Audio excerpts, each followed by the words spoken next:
Muito bom dia, Odair. Bom dia para você que acompanha o Repórter Cultura, Jornal da Manhã aqui da Rádio Cultura. Hoje nós temos o prazer de receber o Dr. Williams Borelli aqui para falar com a gente. O Dr. Williams Borelli, que é um médico neurologista, é coordenador de pesquisa do Centro de Memória do Hospital Moinhos de Vento e de Porto Alegre, no Rio Grande do Sul. Então, seja bem-vindo, Dr. Williams. Prazer falar com você aqui. Seja bem-vindo ao Repórter Cultura. Bom dia. Então, bom dia, Julian. Bom dia, pessoal. Agradeço a presença e agradeço o convite por estar aqui hoje. Então, Dr. Williams, vamos começar então apresentando você aqui para o nosso público. Quem que é o Dr. Williams? Qual que é a especialidade do Dr. Williams e o que você faz aí em Porto Alegre? Conta para gente. Então, eu sou neurologista e eu sempre gostei muito de pesquisa, então agora eu faço a coordenação de pesquisa do Centro de Memória do Hospital Moinhos de Vento e também dou aula na URGS, né? Eu sou professor do Departamento de Ciências Morfológicas da Universidade Federal do Rio Grande do Sul. Certo? E tem quantos anos, Williams? 33 anos. Olha só, então é já um promissor aí, médico promissor já. E então, sendo também coordenador aí do centro de pesquisa, né, do hospital. E falando nisso, falando do centro de pesquisa, você foi o representante do hospital, representou o hospital numa conferência muito importante nos Estados Unidos e que trouxe uma novidade aí para a gente, né, doutor? Diz para a gente. Como é que foi essa conferência internacional da Associação de Alzheimer nos Estados Unidos? Conta como é que foi essa experiência lá. Então, Julian, essa é a maior conferência mundial para divulgar os avanços no diagnóstico e no tratamento da doença de Alzheimer. Então, essa é uma conferência muito grande, foram mais de 8.000 pessoas que estavam participando dessa conferência, entre palestrantes e entre conferencistas, né? E o mais importante é que ela divulga o que tem de mais novo. E como a gente sabe, a doença de Alzheimer é uma doença muito comum e muito frequente, tanto em países desenvolvidos quanto em países em desenvolvimento, ainda mais para a gente, né, aqui no Brasil. Por isso é tão importante que a Uhum. gente vai investigando e desenvolvendo novos métodos de diagnosticar precoce e de tratar. E lá naquela conferência foi apresentado, aí parece que um novo método para conseguir identificar o Alzheimer já de forma bem precoce, né? Na verdade, já se falava sobre isso em janeiro deste ano já, de algum murmurinho que acontecia lá na Suécia, de onde veio aí essa identificação do Alzheimer através de um exame de sangue. Doutor, como é que foi essa novidade aí para vocês, para o mundo acadêmico, para o mundo da medicina? Então, a gente fica muito otimista com esse tipo de avanço, né? Porque hoje a gente sabe que existe uma grande taxa de pessoas vivendo com demência que não tem diagnóstico, né? Se estima que a cada 10 pessoas com demência, 8 não sabem que tem a doença. É Olha só. muito por um monte de questões ali dentro da cadeia do diagnóstico. E um exame de sangue desses que consegue diagnosticar Alzheimer, que é a maior causa de demência, é muito importante. Primeiro porque ele tem uma acessibilidade muito maior, né? A gente não fica restrito a grandes centros fazer um exame de imagem ou uma punção lombar, são os métodos mais usuais hoje em dia. Um exame de sangue ele consegue chegar na população e a um preço muito menor, né? Então, por isso que Muito a gente... mais acessível, né? Exato, essa é a E vamos lá. E como é que funciona, na prática, você conseguir identificar, por exemplo, demência, que é um sintoma anterior ao Alzheimer, através de um exame de sangue? Como é que isso funciona na prática, doutor? Como é que a gente consegue reconhecer isso? Então, Juliana, essa é uma excelente pergunta. Nisso a gente vai diferenciar o que é Alzheimer e o que é demência. A gente sabe hoje que o Alzheimer ele começa muito antes da fase demencial. Existem pacientes que só têm um esquecimento e a gente sabe que através do exame de sangue esses pacientes que vão piorar e vão chegar num estágio de demência, mas a ideia é justamente evitar que isso aconteça. E aí entra o exame de sangue, que a gente consegue pegar essa doença antes dela virar demência. Então, Entendi. identificar o paciente significa identificar a doença de Alzheimer enquanto a pessoa só tem esquecimento e não tem demência, né? E agir de Uhum. todas as formas possíveis para evitar que isso progrida. E, doutor, como é que a gente consegue identificar isso no corpo da pessoa? Por exemplo, tem alguma substância no organismo que revela que a pessoa pode ter Alzheimer, pode estar desenvolvendo, por exemplo, uma proteína, algo nesse sentido? Sim, existem duas proteínas que acumulam de maneira anormal no cérebro e elas que definem hoje a doença de Alzheimer. Então a gente sabe que tem a proteína amiloide e a proteína tau, fosforilada. Essas duas proteínas, elas formam como se fossem grumos ou coágulos dentro do cérebro, não sanguíneos, mas de proteínas, e elas vão destruindo os neurônios. Aos poucos, isso ao longo de vários e vários e vários anos, isso vai piorando o esquecimento, vai piorando a memória, até chegar num estágio de demência, que seria uma fase bem avançada dessa doença. Olha só que interessante. Então, na verdade, através dessa proteína que está presente ou é a falta dela no sangue? É quando ela está presente no sangue que é possível identificar. Isso, na verdade, ela está presente no cérebro e ela solta alguns pedacinhos no sangue. E aí esse exame de sangue consegue pegar Hum. esses pedaços e identificar aquela proteína que está lá no cérebro. Caramba, olha só. E atualmente, a pessoa que quer fazer um diagnóstico, enfim, como é que ela tem que fazer? Quais que são assim os métodos mais tradicionais hoje para conseguir identificar um Alzheimer, por exemplo? Então, Júnior, hoje a gente só pode pedir esses exames em quem tem esquecimento e esse esquecimento está impactando a pessoa no dia a dia, ele é um esquecimento importante. E existem dois métodos da gente identificar se a pessoa tem ou não tem doença de Alzheimer. Deles é através do PET, que é tomografia por emissão de pósitrons, é basicamente um tipo de tomografia em que a gente identifica a presença dessa proteína no cérebro, e existe o exame de líquor, que é o exame de punção lombar, em que a gente identifica através do líquido que fica circulando ao redor do cérebro. Esses dois exames são exames validados hoje para a gente poder identificar essa proteína. Entendi. E como você disse, só naquelas pessoas que já apresentam um sintoma que é o esquecimento, ou seja, não há uma prevenção, não há um exame precoce, né? Uma identificação precoce, porque geralmente, se a pessoa já está na fase de esquecimento, a doença já está se manifestando muitas vezes, né? Então, quais que são, assim, os primeiros sintomas que a pessoa deve ficar atenta para o Alzheimer?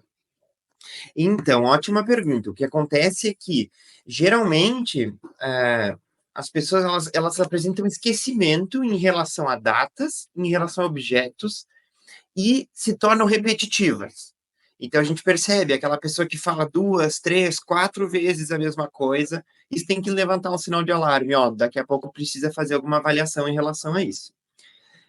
Pode acontecer em relação a datas, né? E aí perder, por exemplo, prazo de boletos, prazo de contas, atrasar mensalmente as contas, isso também chama atenção. Ou esquecer a senha do cartão de crédito. Isso são coisas que às vezes merecem uma avaliação para confirmar se é normal ou se não é normal.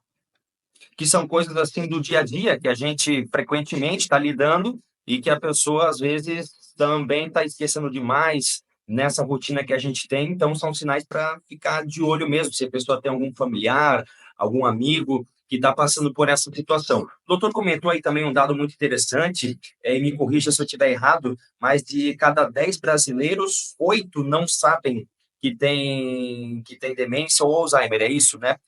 O É, dado. de cada 10 idosos que têm a demência, só 8 sabem que tem, só 8 Ah, não sabem. certo. Desculpa. 8 não sabem. Ou seja, 80% aí das pessoas com demência não têm o diagnóstico. Vamos botar dessa forma. E isso é uma questão só a nível Brasil, ou isso também é uma questão vista a nível mundial? Ou seja, países, já tem país, por exemplo, que consegue identificar o Alzheimer por esse exame de sangue? Essa esse problema ele é um problema mundial, Júlia.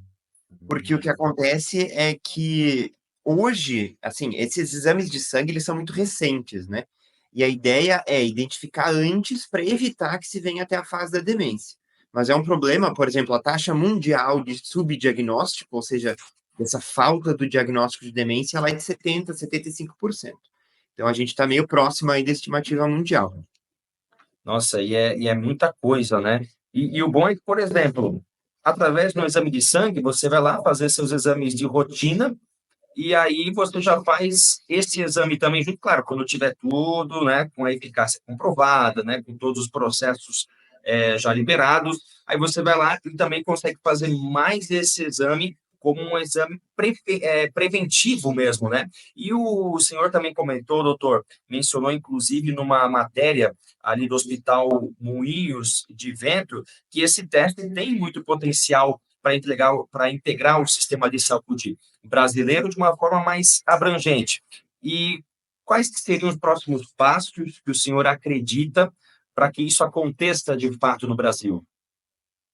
Então, acho que a primeira coisa que deve ser feita é identificar qual é o potencial desse exame de sangue de identificar a proteína amiloide no Brasil, na população brasileira.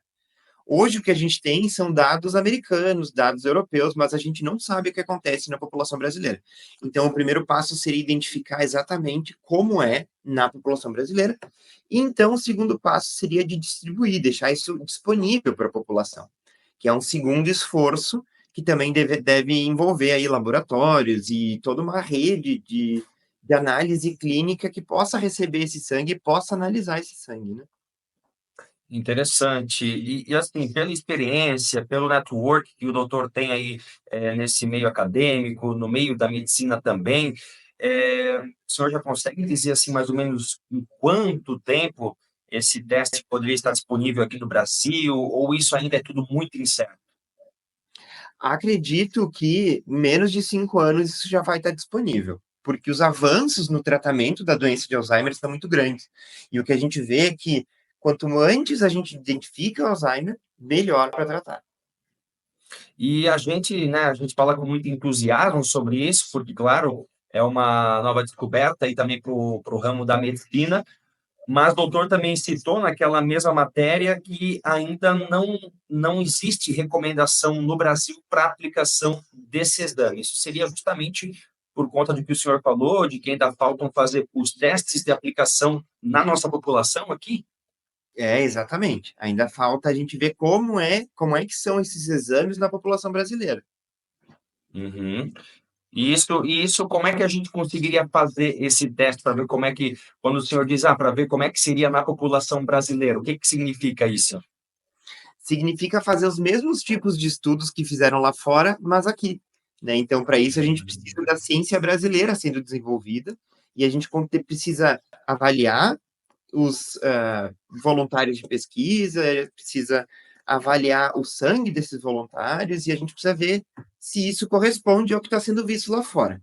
É basicamente E, nesse caminho, é fazendo ciência. aham, é fazer o que os pesquisadores já fazem lá fora, em outros países, mas trazendo aqui para o Brasil. Então, isso falta ainda, né?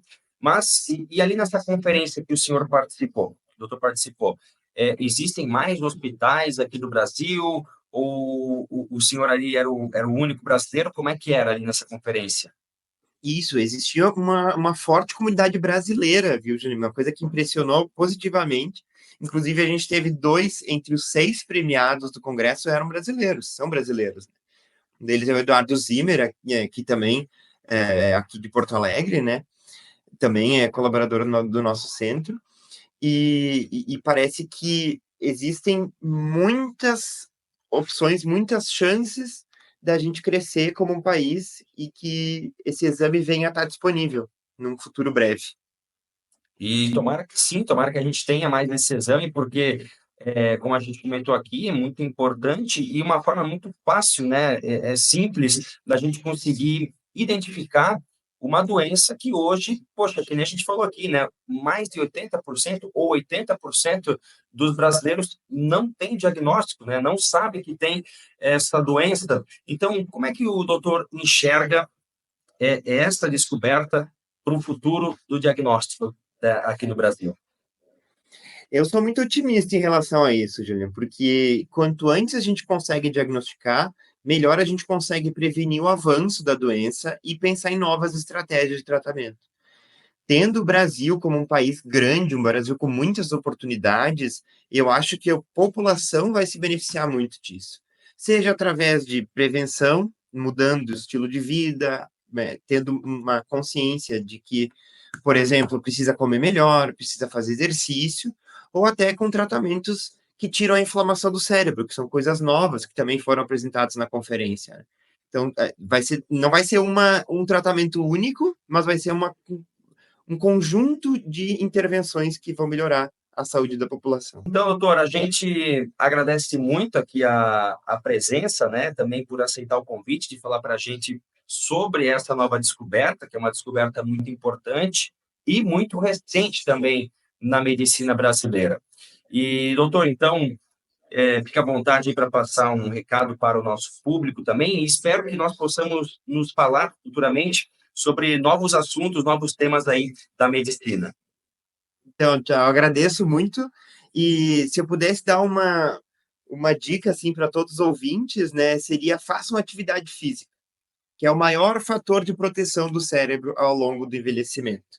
E, se precisar, né, se tem essas queixas de esquecimento, buscar uma avaliação é sempre uma garantia de tranquilidade. Então, é melhor ter certeza que está tudo bem do que deixar aquilo, né, e esperar. Então, tá certo, esse foi o doutor Williams Borelli, coordenador de pesquisas do Centro de Pesquisa do Hospital Moinhos de Vento de Porto Alegre, diretamente aqui para a gente na cidade de Timbó. Odair, volto com você.